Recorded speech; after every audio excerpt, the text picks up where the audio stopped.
दोस्तों नमस्कार, स्वागत है आप सभी का online India first day YouTube channel पे। इस वीडियो में हम बात करेंगे 22,000 पदों के बारे में टीजीटी पीजीटी भर्ती को लेकर। साथ ही अगर बात की जाए 22,000 प्लस 11,000 पदों को लेकर जारी शासना आदेश के बारे में, क्योंकि यहाँ से काफ़ी कुछ आप सभी का जो फैसला है वो हो चुका है 22,000 उसके अलावा 1100 पदों के बारे में। इसके अलावा एल टी गेट शिक्षक भर्ती और एडेड जूनियर के बारे में बात करेंगे। वीडियो को लाइक कर दें, साथ ही शेयर कर दें और चैनल को सब्सक्राइब कर लें, जिससे कि जानकारी आप सभी को सबसे पहले मिलती रहे। चलिए दोस्तों वीडियो शुरू करते हैं। शुरुआत करेंगे सबसे बड़ी अपडेट के बारे में। जैसा कि आप जानते हैं कि टीजीटी पीजीटी भर्ती को लेकर जब भी आप सभी के सामने बात आती है, उसी समय पे बात आती है तदर्थ शिक्षकों के बारे में। जैसे कि अगर बात की जाए प्राथमिक भर्ती के अंदर शिक्षा मित्रों का नाम आता है, ऐसे ही यहाँ पे तदर्थ शिक्षकों का नाम आपको देखने के लिए मिलता है। अब मसला ये नहीं है कि यहाँ पे जो तदर्थ शिक्षक हैं उनके यहाँ पे रिक्त पद हैं या नहीं। मसला ये है कि तदर्थ शिक्षकों के पदों को सरकार जोड़ने के लिए तैयार नहीं होती है। उसकी वजह क्या है वो मैंने कई बार आपको वीडियोज़ के माध्यम से बता दी है। अब यहाँ पे अगर बात की जाए, एक बड़ा शासन आदेश जारी किया गया, पहले हम उसको लेकर बात कर लेते हैं। यहाँ पे दोस्तों आप सभी के सामने देखने के लिए मिल जाएगा। प्रेषक की अगर बात की, शिक्षा निदेशक अनुभाग 5 से इसको जारी किया जाता है उत्तर प्रदेश शासन के लिए। उत्तर प्रदेश शासन ने जवाब मांगा था तदर्थ शिक्षकों के बारे में कि इन तदर्थ शिक्षकों को लेकर क्या फैसले लिए जा सकते हैं। उसी के संबंध में एक प्रस्ताव बनाकर यहाँ से माध्यमिक शिक्षा विभाग के माध्यम से भेजा गया था, जो कि उत्तर प्रदेश शासन को था। अब ये प्रस्ताव क्या है वो आपको थोड़ा समझना पड़ेगा। नीचे लिखा हुआ है कि मुख्यमंत्री की अध्यक्षता के अंदर एक बैठक देखने के लिए मिली थी। उस बैठक के अंदर बताया गया था कि तदर्थ शिक्षकों के बारे में जो भी सहानुभूतिपूर्वक विचार करते हुए इनको लेकर विचार विमर्श किया जाए और विचार विमर्श हो जाने के बाद में जो भी फैसला हो वो यहाँ पे दिया जाए। अब प्रस्ताव क्या था वो यहाँ पे लिखा हुआ है कि तदर्थ शिक्षकों के द्वारा की जा रही सेवा के संबंध में तिथि निर्धारण आवश्यक होगा। माननीय उच्चतम न्यायालय के आदेश के अनुपालन में बड़ी संख्या में दीर्घ अवधि तथा सेवा करने वाले शिक्षकों के समक्ष जीवन यापन का संकट उत्पन्न हो सकता है। राज्य सरकार के माध्यम से इसको विचार करते हुए यहाँ पे जो प्रस्ताव है वो रखे हुए हैं। पहला विकल्प ये है कि वर्तमान में कुल परिवृद्धि की अगर बात की जाए 50% प्लस ग्रोथ रेट के साथ में उपभोक्ता मूल्य सूचकांक में वार्षिक फिक्स रेट यहाँ से दे दिया जाए। पहला विकल्प ये है, ठीक है। दूसरा विकल्प ये है कि वर्तमान बेसिक पे जो इनका है प्लस ग्रोथ रेट के साथ जोड़ दिया जाए, या फिर उपभोक्ता मूल्य सूचकांक की अगर बात की जाए एक फिक्स रेट यहाँ से लगा दिया जाए। तीसरा विकल्प ये दिया गया है कि तदर्थ शिक्षकों को वर्तमान में बेसिक पे प्लस प्रत्येक आगामी 5 वर्षों की सेवा पर 10,000 रुपये प्रति वर्ष की वृद्धि के साथ में अधिकतम 50,000 की सीमा तक यहाँ पर उनको दे दिया जाए। नीचे लिखे हुए हैं बहुत सारे विकल्प, लेकिन ये 3 विकल्प काफ़ी महत्वपूर्ण हैं। इन शॉर्ट अगर कहा जाए तो तदर्थ शिक्षकों के बारे में यहाँ पे कहीं ना कहीं सरकार का फैसला बिल्कुल स्पष्ट है कि वो तदर्थ शिक्षकों को बचाएंगे, लेकिन यहाँ पर नियुक्त एज ए तदर्थ ही करेंगे। देखो, प्रदेश के अंदर 2 तरीके के तदर्थ हैं, आपको दोनों को समझना बहुत आवश्यक है। एक की संख्या सिर्फ 22,000 है, ठीक है। दूसरों की संख्या सिर्फ 1100 है। ये जो 1100 आपको देखने के लिए मिलती हैं, ये वो हैं जिनकी नियुक्तियां 1993 से लेकर 2000 के बीच की गई थी, और ये वो हैं जो जिनको 2000 के बाद नियुक्त किया गया था। इनको पहले से वेतन मिलता था, इनको वेतन नहीं मिलता था। अब सरकार ने जो फैसला लिया है वो इनके बारे में लिया है जिनको यहाँ से वेतन मिलता था। मतलब ये है कि जिनको वेतन नहीं मिल रहा था उनको भी यहाँ से अब मुश्किलें बढ़ने वाली हैं, क्योंकि सरकार जिनको पहले से वेतन दे रही थी उनके लिए ही कहीं ना कहीं कुछ भी नहीं कर पा रही है सुप्रीम कोर्ट के आदेश की वजह से। नीचे लिखा हुआ है कि उसको लागू करते हुए मानदेय उन्हीं अध्यापकों को दिया जाएगा जो कि 2021 और 22 तक वेतन पाए हों और संस्था संप्रति कार्य करते हों।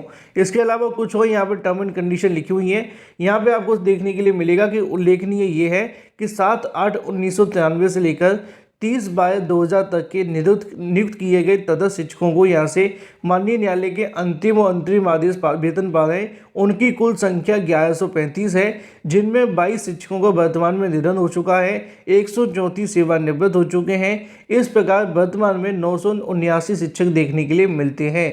असल में मैंने आपको बताया कि इन यहाँ पे जो बात की जा रही है वो सिर्फ उन्हीं की है जो कि 2000 के पहले के हैं, जैसा कि यहाँ पर लिखा हुआ है।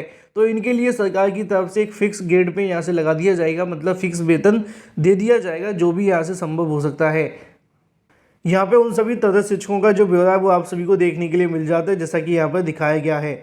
इन शॉर्ट अगर मैं आपको सीधी भाषा में समझाना चाहूँ तो मामला ये है कि सरकार ने दोनों तदर्थ शिक्षकों के बारे में स्पष्ट नहीं किया है, सिर्फ एक ही तदर्थ शिक्षकों को लेकर स्पष्टीकरण दिया है जो कि पहले से वेतन पा रहे थे 1993 से लेकर 2000 के बीच में। अब इन सभी तदर्थ शिक्षकों के बारे में जो विचार किया गया है वो यही है कि इनको यहाँ से नियुक्ति तो दी जाए, लेकिन एक संविदा के आधार पर नियुक्ति दी जाएगी, ना कि परमानेंट किया जाएगा। बाकी बचे हुए 2000 के बाद के तदर्थ शिक्षक, उनका क्या होगा उसके बारे में सरकार ने अभी तक नहीं बताया है। अगर इन दोनों के यहाँ से अध्याचन चयन बोर्ड के पास भेज दिए जाते हैं तो एक बड़ी टीजीटी पीजीटी शिक्षक भर्ती आपको देखने के लिए मिल सकती है, क्योंकि यहाँ पे सरकार की ओर से 22,000 प्लस 11,000 को लेकर एक फैसला होना था। लेकिन जब सरकार 1100 को यहाँ से परमानेंट नहीं कर रही है तो 22,000 के लिए तो कुछ भी नहीं करेगी, क्योंकि 1100 को वेतन मिलता था, 22,000 जो वो अवैतनिक है, जिसकी जानकारी सुप्रीम कोर्ट ने पहले दी थी। हालांकि सुप्रीम कोर्ट ने पहले इनकी जो नियुक्तियाँ हैं वो रद्द कर दी हैं। अब देखना होगा कि सरकार इनके अध्याचन कब तक चयन बोर्ड के पास भेजती है और चयन बोर्ड के माध्यम से कब तक इनकी भर्तियाँ होती हैं। बात की जाए अपनी अगली अपडेट के बारे में, जो कि संबंधित है नई एलटी ग्रेड शिक्षक भर्ती के बारे में। नई एलटी ग्रेड शिक्षक भर्ती के विज्ञापन के बारे में लगातार आपको जानकारी इस चैनल के माध्यम से ऑथेंटिक दी जाती हैं, लेकिन आप जानते हैं कि अभी तक इसका विज्ञापन नहीं जारी हुआ। वजह क्या है वो नीचे लिखी है, योग्यता का विवाद।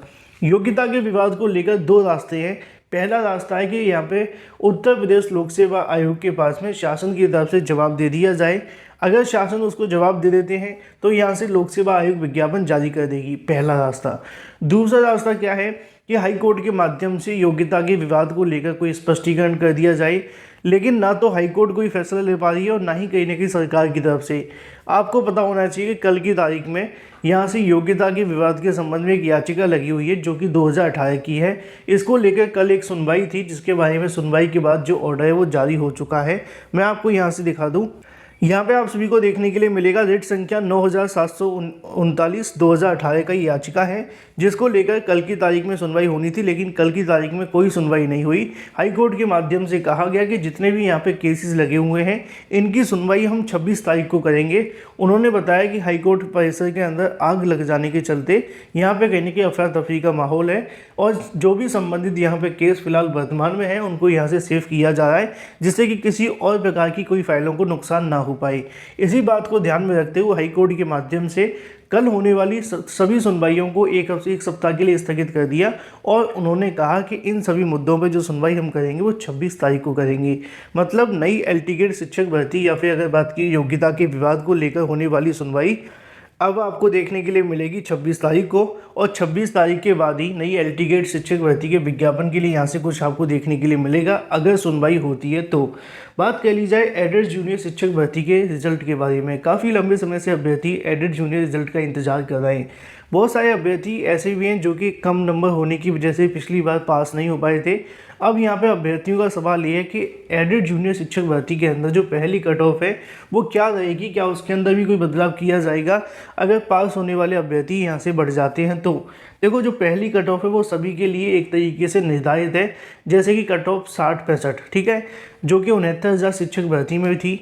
लेकिन जो पहली कट ऑफ होती है वो आप जानते हैं कि उससे नौकरी नहीं मिलती है, वो सिर्फ आप सभी को यहाँ से एलिजिबल बना देती है कि आपने इस भर्ती में सरकार के द्वारा न्यूनतम जो मानक रखे गए थे उसको तो क्वालिफाई कर लिया है, लेकिन नौकरी लेने के लिए आपको ज़्यादा से ज़्यादा नंबर लाना आवश्यक होता है। तो जो आपकी पहली कट ऑफ है एडेड जूनियर शिक्षक भर्ती के अंदर वो है 60-65।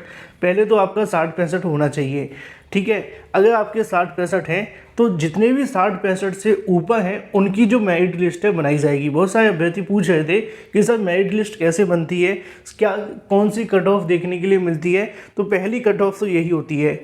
उसके बाद में जितनी सीटें होती हैं उसके आधार पे जितने भी हाईएस्ट नंबर वाले अभ्यर्थी होंगे उनकी यहाँ से एक लिस्ट बनाई जाएगी। अब वो लिस्ट कैसे भी बन सकती है, सब्जेक्ट वाइज बनेगी या फिर इसके अलावा कॉमन मेरिट बनेगी, इसको लेकर सरकार ने कोई भी जानकारी अभी तक नहीं दी है और ये एक विवादित मुद्दा भी है, ठीक है। तो जो पहली कट ऑफ है वो 60-65 ही है और 60-65 से जितने भी अभ्यर्थी ऊपर बनेंगे, चाहे वो 40,000, 45,000 या फिर 46 या फिर 50,000, इन सभी की यहाँ से एक अलग से कट ऑफ फिर से बनाई जाएगी जो कि यहाँ पे हाईएस्ट नंबर वालों की होगी और उसके बाद एक मेरिट लिस्ट जारी होगी। सवाल ये है कि परिणाम कब तक जारी होगा। देखो, पीएनपी के माध्यम से जानकारी जो मिली है उसके अनुसार ये था कि सप्ताह के अंत तक आपका जो परिणाम है वो जारी हो जाएगा। 2 से 3 दिन बचे हुए हैं, देखना होगा कि परिणाम जारी करते हैं कि नहीं। उनका ये कहना है कि एडेड जूनियर शिक्षक भर्ती के लिए शासन से मार्गदर्शन मांगा गया है, लेकिन शासन की ओर से कोई भी यहाँ से जवाब अभी तक नहीं मिला है। अब ये जवाब मिलने को तो एक दिन में मिल जाए, मिलने को 1 महीने में भी ना मिले, क्योंकि ऐसा पहले भी कई बार हो चुका है। तो एडेड जूनियर शिक्षक भर्ती के साथ भी यही मामला है कि शासन की तरफ से जवाब ना आने के चलते अभी तक परिणाम जारी करने को लेकर पीएनपी पूरे तरीके से मौन है। उनका कहना है अगर जवाब मिला तो 24 घंटे के अंदर परिणाम जारी कर दिया जाएगा। फिलहाल इस वीडियो के माध्यम से thank you for watching this video.